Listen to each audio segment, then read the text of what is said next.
ইস আর ভালো লাগে না বাড়িতে থাকতে, এত ঝগড়াঝাটি রাগারাগি। এই ঝগড়াঝাটি রাগারাগির মাঝখানেও আমি গেছিলাম ঘুরতে, আর সেটা কোথায় গেছি না গেছি সবটা তোমাদের সাথে শেয়ার করব। চলো তাহলে ভিডিওটা দেখতে থাকো। এত ঝগড়াঝাটির মাঝখানেও আমাকে বলছিল চলো তাহলে একটু ঘুরে আসি। তো আমি ভাবছিলাম যে হ্যাঁ, এই ঘোরার ফাঁকেই আমি এর সাথে আজকে ব্রেকআপ করে নেবই। সব কিছু আমি রেডি করে গেছিলাম যে হচ্ছে এই মানুষটার সাথে আমি আর থাকতে পারবো না, রিলেশন আমার শেষ, আর একদমই শেষ। আজকে তো এই মানুষটার সাথে আমার ব্রেকআপ করাই চাই, আর করবই। একদম সব কিছু রেডি করে আমি হচ্ছে রেডি হয়ে মানে সব প্ল্যান করে হচ্ছে আমি ওর বাইকে বসে তারপরে হচ্ছে যাচ্ছি। ও তো জানে না যে আমি কি কথা বলবো না বলবো। তো এই যে আমি হেলমেট পরতে নামলাম, তো হেলমেটটা পরেই একদম রওনা হয়ে গেছি। এই যে শুকনার সাইড দিয়ে আমরা হচ্ছে রংটঙে যাচ্ছি। জানি না আমাকে কোথায় নিয়ে যাচ্ছে না যাচ্ছে। তো আমি পরে জানতে পারি যে হ্যাঁ, শিবখোলার যে একটা হচ্ছে নদী আছে, সেই নদীটার ওদিক দিয়ে আমাকে নিয়ে যাচ্ছে। তো যাই হোক, ওই নদীটার ওখানে এত মানুষের ভিড়, মানে কি বলবো, তোমরা এই ভিডিওটা দেখলেই বুঝতে পারবে। আর এই তো রাস্তা দিয়ে যাচ্ছি, এত ভালো লাগছিল মনটা। তারপরে মাঝে মাঝে আমি ভুলেই যাচ্ছিলাম যে ও আজকে তো আমি ব্রেকআপ করবই। তো যাই হোক, আমার যে মনের মধ্যে কি চলছে সেটা তো আর ও জানে না। তো এই মন্তব্যটা নিয়েই আমি গন্তব্যে যাচ্ছিলাম। যাই হোক, ভুল বললাম নাকি জানিও না।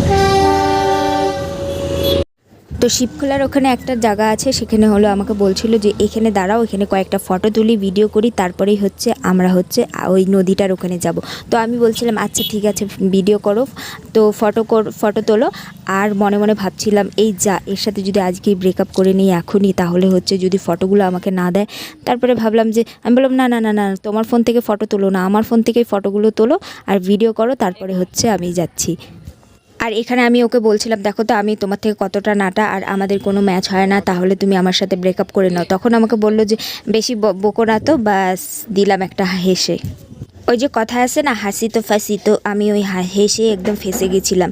আর এখানে দেখো আমি হচ্ছে রিলস করছিলাম, মানে ও আমার ফোনে দিয়েই করছিলাম। তারপরে আমি বললাম যে নাও, এটা হচ্ছে ইউটিউবে আমি পোস্ট করব, তো হচ্ছে তুমি আমাকে ভিডিও করে দাও। তো ও তো ঘুরে ঘুরে ওখানে দাঁড়িয়েছিল। আমি বললাম দাঁড়িয়ে আছো কেন, আমার সাথে সাথে চলো। তো আমার সাথে সাথে যাচ্ছিলো। আর জায়গাটা দেখো এত সুন্দর, মানে কি বলবো, আর মুখের ভাষা নেই, এতটাই সুন্দর জায়গাটা। আর তার মধ্যে এতটা গরম পড়েছিল, সেই পাহাড়ে আমি ভেবেছিলাম যে গিয়ে একটু মাথাটা একটু ঠান্ডা হবে, তাও যদি হচ্ছে ব্রেকআপটা না করি। কিন্তু ওই পাহাড়ের মধ্যেও এত প্রচণ্ড রোদ, এত ঠান্ডার জায়গায় এত গরম। তো বলছিলাম যে এটা পাহাড় নাকি আরও কিছু, এটা তো মনে হচ্ছে যে কলকাতায় আমি চলে আসছি।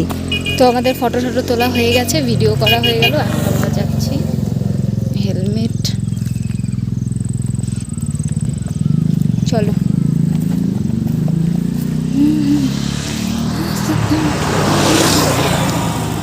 তো আমরা যেতে যেতে জল পিপাসা পেয়ে গেল। তো একটা দোকানের সামনে দাঁড়ালাম, তো বলল যে ফ্রিজের জল নেই, দাঁড়াও একটু পরে নিয়ে আসছি। ওখানে দাঁড়িয়ে দাঁড়িয়ে মাথাটা খারাপ হয়ে গেছিলো। তারপরে হচ্ছে জল বের করে আমাকে দিল, তারপরে খেলাম। খাওয়া দাওয়ার পরে মাথাটা একটু ঠান্ডা হলো। না হলে ভাবছিলাম ওখানে দাঁড়িয়ে দাঁড়িয়ে একদম বলে দেবো যে তোমার সাথে আর রিলেশনে থাকবো না, ব্রেকআপ ব্রেকআপ ব্রেকআপ।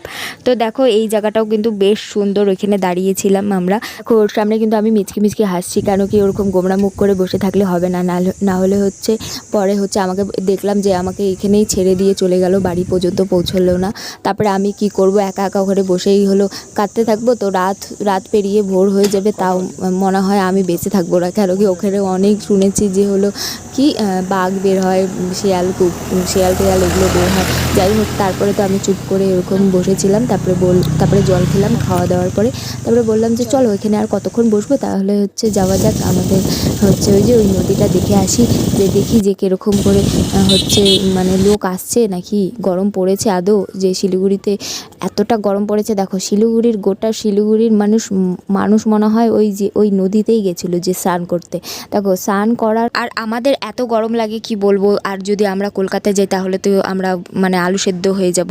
আর এখানেই শিলিগুড়িতে দেখো সামনেই হচ্ছে পাহাড়, তাও আমাদের এত গরম লাগে। আর আমাদের যখনই গরম লাগে তখন আমরা কোথায় যাই, পাহাড়ে একদম চলে যাই, পাহাড়ে একদম মাথা ঠান্ডা করতে।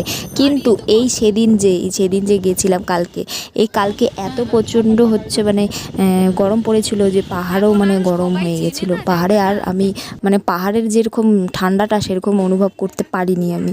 সত্যি আমিও প্রচণ্ড ঘেমে গেছিলাম, আর বলছিলাম ইস কোথায় চলে এলাম, মনে হচ্ছে তো কলকাতায়। মানে বারবার একই কথাই বলছিলাম আমি। এদিকে দেখো মানুষের মাথা মানুষ খাচ্ছে, গাড়ি রাখার জায়গা নেই। পাহাড়েও অনেক গরম বাবা, ভেবেছিলাম পাহাড়েও মনে হয় গরম থাকবে না, একটু একটু ঠান্ডা থাকবে, তাও গরম আছে, অনেকটাই গরম। ওকে আমি বলছিলাম যে তুমি এটা কি পরে আসছো, শার্ট পরে আসছো, তুমি তো ভাবছিলে যে পাহাড়ে মনে হয় ঠান্ডা থাকবে, তো এই ফুল হাতা শার্টটা পরে আসছো, তোমার গরম লাগছে না? বলছে যে হ্যাঁ আমি তো বোকা সেজে গেলাম, তুমি চালাক হয়ে গেছো। আমি বলছি হ্যাঁ কি বলে, আমার মনের কথাটা আবার জেনে নিল না তো। তো বলছিলাম হ্যাঁ আমি তো এই টি শার্টটা কিনেছি সের জন্যই, যে গরম দিনে পরবো। আর আমিও মনে মনে ভাবছিলাম যদি পাহাড়ে একটু ঠান্ডা থাকে তখন হচ্ছে যদি আমি বোকা সেজে দাঁড়িয়ে দাঁড়িয়ে তো আমার পুরো খিদে পেয়ে যাচ্ছিলো, তখন ভাবছিলাম যে এই গরমের মধ্যে কি খাওয়া যায়। আর পাহাড়ে তো জানোই যে হচ্ছে এই মোমো ছাড়া আর কিছুই নেই। তো ভেবেছিলাম সানডে গেছি চিকেন মোমো খাবো, তো দেখি যে এই ভেজ মোমো দিয়ে দিল, চিকেন মোমো নেই ওখানে। তো এই ভেজ মোমো খেয়েছি, মনে হচ্ছিল যে এই মানে আমাদের এই শিলিগুড়ির হচ্ছে চিকেন মোমো ফেল। যে পাহাড়ে যে এত মোমো টেস্ট হয় যে মানে কি বলবো, তোমরা যদি পাহাড়ে যেয়ে থাকো তোমরা তো নিশ্চয়ই মোমো খেয়েছো, এরকম মোমো মানে কোথায় পাওয়া যায় না, এই পাহাড়েই মোমো পাওয়া যায়। আর যারা ভাবছো যে পাহাড়ে ঘুরতে যাবো এই গরমের মধ্যে, তারা কিন্তু এই রংটং শিবখোলা এই সব জায়গায় তো যেও না, যেখানে হচ্ছে বরফ পড়ে, মানে সিকিম, তারপরে আরও অনেক জায়গা আছে, সেখানে গিয়ে হচ্ছে ঠান্ডার অনুভব করো, মজা করো, আনন্দ করো। এই রংটং শিবখোলা একদম মানে গরমে গরম, তোমরাও ঘেমে যাবে, তোমরাও বলবে যে এই টাকাটাই নষ্ট, কেন যে গেলাম শুধু এরকমই ভাবতে থাকবে। আর এখানে দেখো আমার এত খিদে পেয়েছিল, এক প্লেট তো মোমো খেলাম, খাওয়ার পরে ওর থেকেও হচ্ছে দুটা মোমো নিয়েছিলাম, ওটাও খেলাম। খাওয়ার পরে তারপরে আবার হচ্ছে ওয়াই অর্ডার করলাম। ওয়াইটা হচ্ছে এগ ওয়াই অর্ডার করেছিলাম, এতটা টেস্ট হয়েছিল, ওরা মনে কোনো কিছু জাদু জানে, সত্যি এতটা টেস্ট হয় ওদের হাতের। আর 5 টাকা দামের প্যাকেট, আর দেখো 50 টাকা নিয়েছে।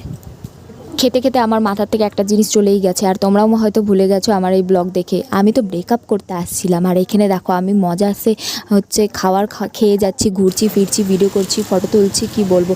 আর তারপরে দেখো এখানটা হচ্ছে ও বিল পে করছিল, তখন হচ্ছে আমার চোখের মধ্যে পড়লো যে চিতোড়া বলে একটা জিনিস। আর আমি যখনই হচ্ছে পাহাড়ে যাই এই চিতোড়াটা আমি কিনবো। আর এটা আমের চিতোড়া ছিল, দারুণ খেয়েছি, আজকেও আমি খেলাম, দারুণ লেগেছে। আর এখানে হচ্ছে আমরা হচ্ছে বাড়ির দিকে রওনা হচ্ছিলাম, অনেকটাই বেজে গেছিলো, আর সন্ধ্যাও হয়ে যাচ্ছিলো। তো আমরা এখানে দেখো বাড়ির দিকে যাচ্ছি।